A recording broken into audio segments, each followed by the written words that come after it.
Bonjour à tous, bienvenue sur cette nouvelle vidéo. Aujourd'hui une petite vidéo test blanc. Je vais vous montrer les capacités du blanc MHX, donc le S721-2, donc un 2 brins que j'avais monté l'année dernière. Petite canne spéciale pour la truite que je me trouve sur une Nest, la Nest d'Or, dans les Pyrénées. Donc je profite d'un voyage professionnel pour avant de bosser, profiter de ce cadre qui est magnifique. Je voulais vous montrer la précision de la canne. Je vais essayer de viser la petite chute qui est en face de moi, donc un lancer sous le bras comme on appelle, sous la canne, donc avec une MEPS numéro 2. On a une dizaine de mètres. Ouf, ça a frotté. On a une dizaine de mètres, donc la canne est relativement précise dès que vous ratez pas votre mouvement.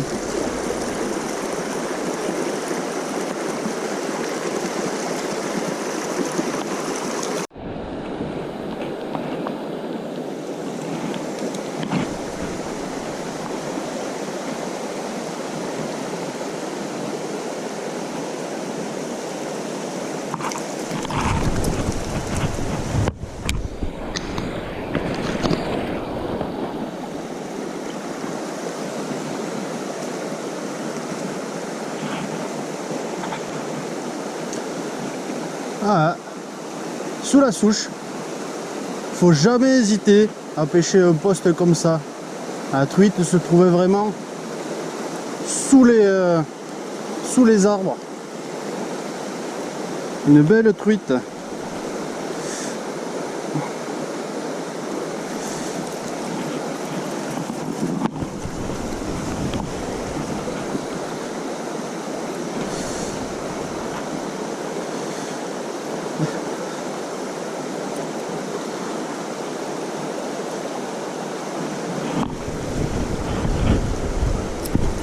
Ah merde.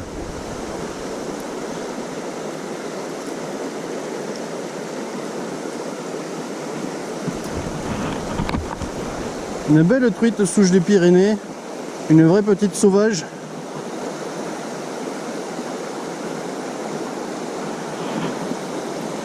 Oh, elle fait bien ses 20, 25. Oh, elle fait ses 25. Allez, je remets à l'eau.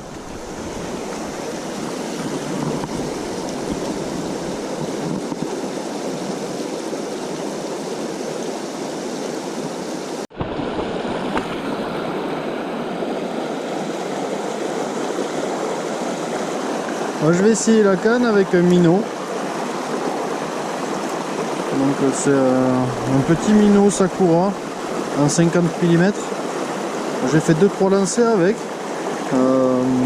La canne répond pas mal. Pourtant c'est pas vraiment fait pour, c'est plutôt pour une canne type écuyère avec une action assez parabolique. Mais vous sentez bien le petit poisson nageur réagir, et je suis quand même pas mal surpris du répondant de la canne.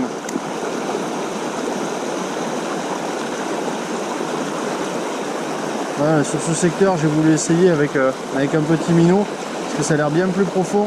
C'est un minot donc qui est coulant, du poisson nageur coulant, mais j'ai peigné la zone déjà tout à l'heure, j'arrive pas à toucher quoi que ce soit. Une petite truitelle des Pyrénées.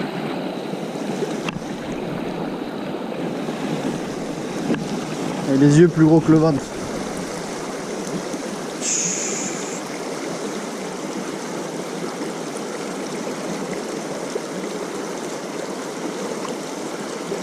Ah, avec des hameçons simples, on les abîme pas du tout. Elle est magnifique.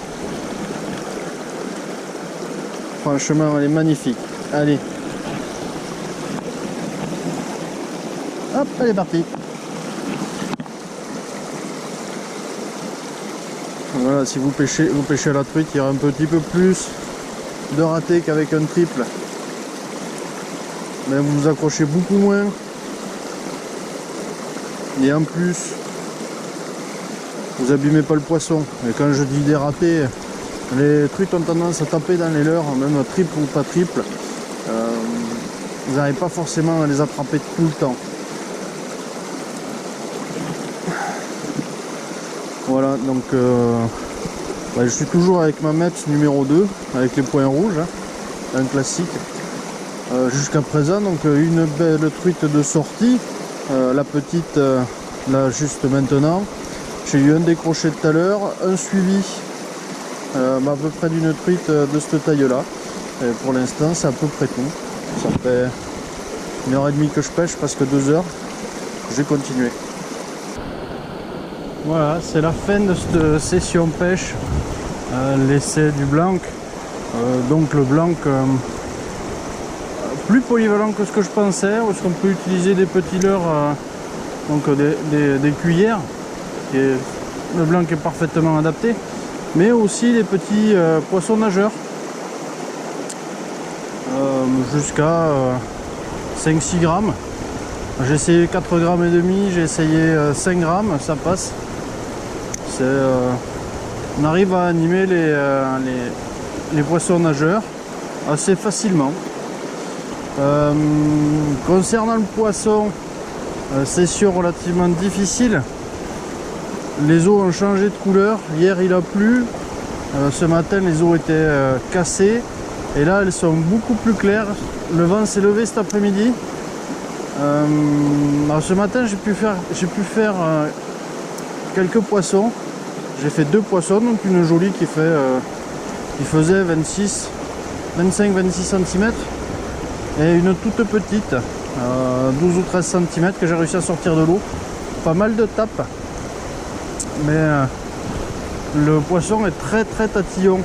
Cet après-midi, beaucoup de tapes, quelques coups de gueule dans les leurres, mais rien de franc. Vraiment juste des coups de tête pour dire que c'est son territoire et qu'on ne veut pas le leurre sur le territoire. Vraiment ça. C'est pas vraiment une attaque franche, c'est vraiment des attaques où est-ce que le poisson pousse le leurre uniquement, ils n'ouvrent pas la gueule. J'ai eu pas mal de suivis, 3-4 suivis, des petites, mais voilà, rien d'exceptionnel. Voilà, cette vidéo est terminée, je vous remercie d'avoir suivi, à bientôt.